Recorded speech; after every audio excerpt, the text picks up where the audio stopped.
بسم اللہ الرحمن الرحیم۔ آج کے پروگرام میں سورۃ البقرہ کی 4 آیات کی تشریح پیش نظر ہے، آیت نمبر 30 سے آیت نمبر 33 تک۔ اعوذ باللہ من الشیطان الرجیم، بسم اللہ الرحمن الرحیم۔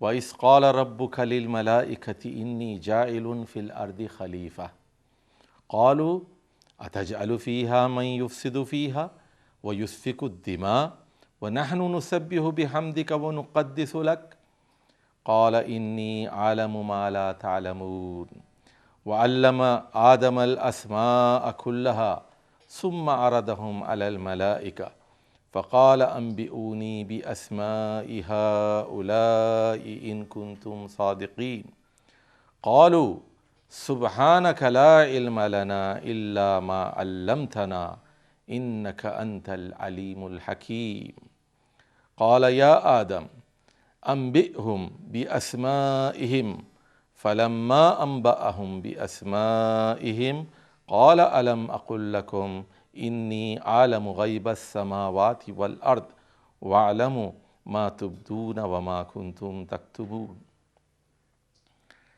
ان 4 آیات کے اندر وہ مکالمہ بیان ہوا ہے جو اللہ تعالیٰ اور فرشتوں کے درمیان پیش آیا تھا۔ ذرا اس وقت کا تصور کرو جب آپ کے پروردگار نے فرشتوں سے کہا تھا انی جاعل فی الارض خلیفہ، میں زمین پر ایک خلیفہ، ایک جانشین، ایک نائب مقرر کرنے والا ہوں۔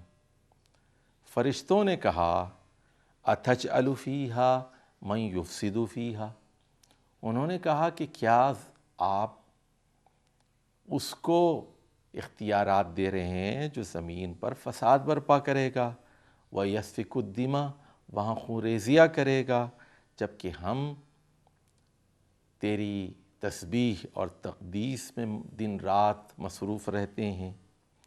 اس کے جواب میں اللہ تعالیٰ نے فرمایا کہ انی اعلم ما لا تعلمون، تم ان چیزوں کو نہیں جانتے جو میں جانتا ہوں، میں زیادہ بہتر علم رکھتا ہوں۔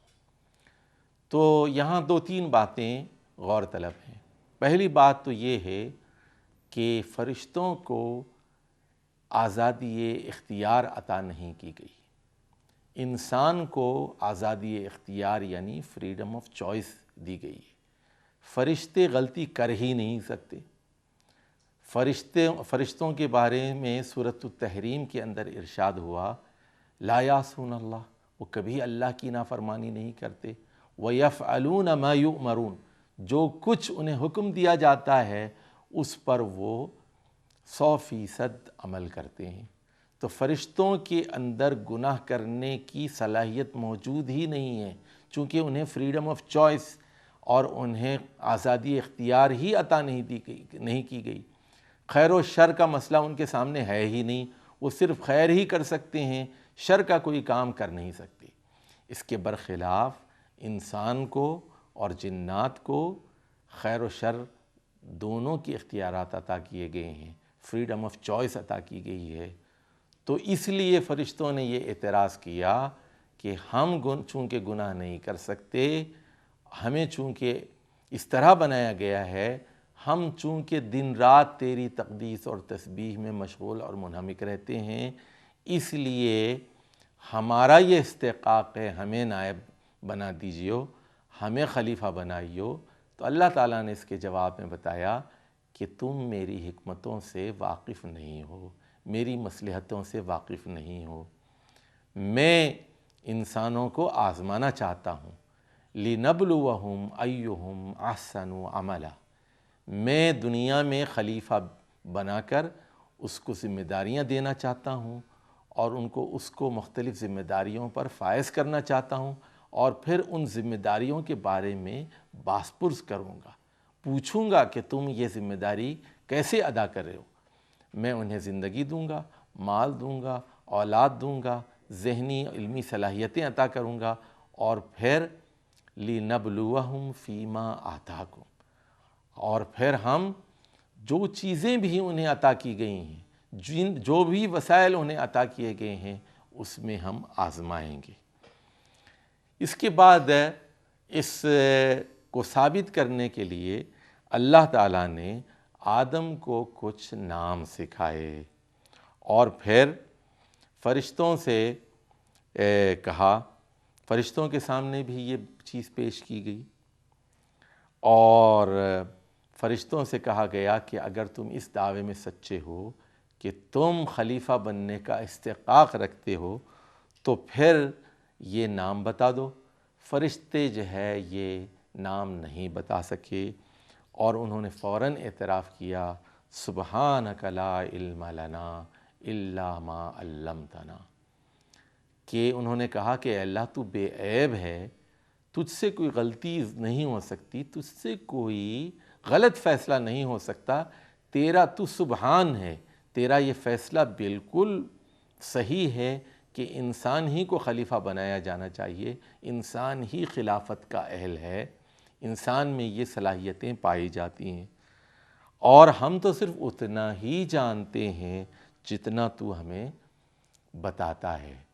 اب دیکھیے یہ بھی میں بات بتا دوں کہ فرشتوں کے پاس بھی مکمل علم نہیں ہوتا، خود فرشتے یہ کہہ رہے ہیں لا علم لنا الا ما علمتنا، فرشتوں کا علم بھی اتنا ہی ہوتا ہے جتنا اللہ تعالیٰ انہیں بتاتا ہے یا سکھاتا ہے، اس سے زیادہ وہ علم نہیں رکھتی۔ انسان کے پاس بھی کلی علم نہیں ہے اور فرشتوں کے پاس بھی کلی علم نہیں ہے۔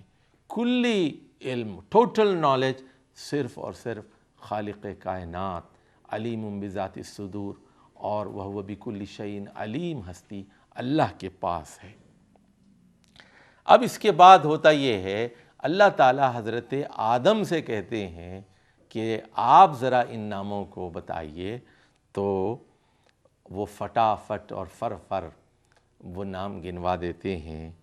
تو اس کے بعد اتمام حجت کرتے ہوئے اللہ تعالیٰ فرشتوں سے کہتا ہے الم اقل لکم انی عالم غیب السماوات والارض، کیا میں نے تمہیں پہلے نہیں بتایا تھا کہ میں زمین اور آسمان کا مکمل غیبی علم رکھتا ہوں، اور وَأَعْلَمُ مَا تُبْدُونَ وَمَا كُنْتُمْ تَكْتُمُونَ، اور میں ان چیزوں کو بھی بہتر جانتا ہوں جو تم ظاہر کرتے ہو، اور ان چیزوں کا بھی بہتر علم رکھتا ہوں، مکمل علم رکھتا ہوں جو تم چھپاتے ہو اور ظاہر کرتے ہو۔ اب یہاں ایک بات اور سمجھ لیجئے کہ انسان کو اسما کا علم دیا گیا ہے۔ اسما کے علم سے کیا مراد ہے؟ تو میری سمجھ میں اس آیت کا جو مطلب آتا ہے وہ یہ ہے کہ انسان کو قوت تمیز دی گئی ہے اور وہ مختلف چیزوں کو دیکھتا ہے اور ان میں امتیاز قائم کر کے ان کو الگ الگ نام دیتا ہے۔ اس کی مثال یوں سمجھیے، جیسے مثال کے طور پر پہلے انسان نے ایک درخت دیکھا اور اس کا نام اس نے درخت رکھ دیا، اب سبز تھا اور زمین سے اگتا تھا اور اس کا نام اس نے درخت رکھ دیا۔ اب اس کے بعد اس نے دیکھا کہ کچھ درخت ایسے ہیں جو پھل دیتے ہیں اور کچھ درخت ایسے ہیں جو پھول دیتے ہیں، اس نے درختوں کا الگ الگ نام رکھ دیا، یہ پھلدار درخت ہے اور یہ پھول دینے والا درخت ہے۔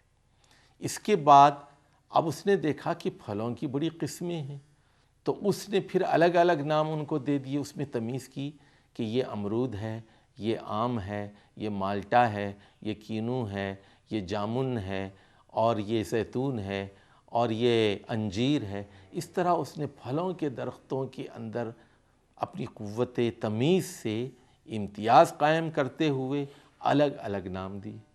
پھر اس کے بعد اس نے دیکھا کہ آموں کی بھی مختلف قسمیں ہیں، اس نے ہر آم کے درخت کو ایک الگ نام دے دیا اور کہا کہ یہ چونسا ہے، یہ لنگڑا ہے، اور یہ سدڑی ہے، اور یہ فلاں ہے، اور یہ فلاں ہے، اور یہ فلاں ہے، اور یہی سارے علم کا نام ہے۔ آپ دیکھتے ہیں کہ باٹنی کے اندر یا زوالوجی کے اندر یا مورفولوجی کے اندر یا جتنی سائنسی علوم ہیں، اس میں انسان کرتا کیا ہے؟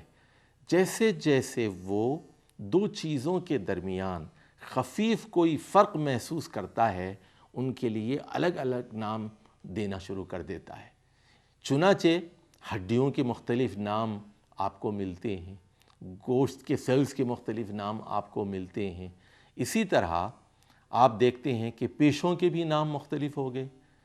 پہلے یعنی صرف ایک ڈاکٹر ہوتا تھا، اس کے بعد سرجن ہونے لگے۔ اب دیکھیے ڈاکٹروں کی ہزاروں قسمیں ہیں، کوئی گائناکالوجسٹ ہے، کوئی جو ہے آنکولوجسٹ ہے، کوئی جو ہے آنکھوں کا ڈاکٹر ہے، کوئی گردوں کا ڈاکٹر ہے، کوئی یورولوجسٹ ہے، کوئی نیفرولوجسٹ ہے۔ تو یہ ساری اصطلاحات ہم روز بروز وضع کر رہے ہیں۔ یہ کس بات کی علامت ہے؟ کہ انسان کے اندر اللہ تعالیٰ نے قوت تمیز رکھی ہے، وہ امتیاز کر سکتا ہے، دو چیزوں کے درمیان فرق کا تعین کر سکتا ہے اور ان کو مختلف نام دے کر ان کی شناخت کر سکتا ہے اور اس باریک اور خفی فرق کو پہچان سکتا ہے۔ اور یہی وہ بات ہے جس کے لیے اللہ تعالیٰ نے الفاظ استعمال کیے گئے ہیں، علم آدم الاسماء کلھا، آدم کو تمام اشیاء کے نام سکھائے گئے، یعنی وہ قوت تمیز عطا کی گئی جس کی روشنی میں وہ چیزوں کے درمیان خفی فرق کو محسوس کرتا ہے اور پھر انہیں نئے نام اور نئے اصطلاحات سے نوازتا رہتا ہے۔ اب ان چار آیات کی روشنی میں ہمیں جو بات معلوم ہوتی ہے کہ اللہ تعالیٰ نے ہم پر خلافت کی عظیم الشان ذمہ داری عائد کی ہے۔ یہ ایک امانت ہے، یہ ایک ذمہ داری ہے، اور وَحَمَلَهَا الْإِنسان، یہ ذمہ داری، یہ امانت زمین، آسمان اور پہاڑوں کے سامنے بھی پیش کی گئی تھی، لیکن انسان نے عالی ہمتی کا ثبوت دیتے ہوئے اس ذمہ داری کو قبول کر لیا، اور اب اس کا یہ کام ہے کہ وہ ظلم سے بچے، جہالت سے بچے، لا علمی سے بچے اور پوری ذمہ داری کا ثبوت دیتے ہوئے خلافت کی ذمہ داریوں سے عہدہ برا ہو۔ اللہ تعالی ہمیں اور آپ کو اس عظیم ذمہ داریوں سے عہدہ برا ہونے کی توفیق عطا فرمائے۔ اقول قولی ھذا واستغفر اللہ لی ولکم ولسائر المسلمین واستغفروہ انہ هو الغفور الرحیم۔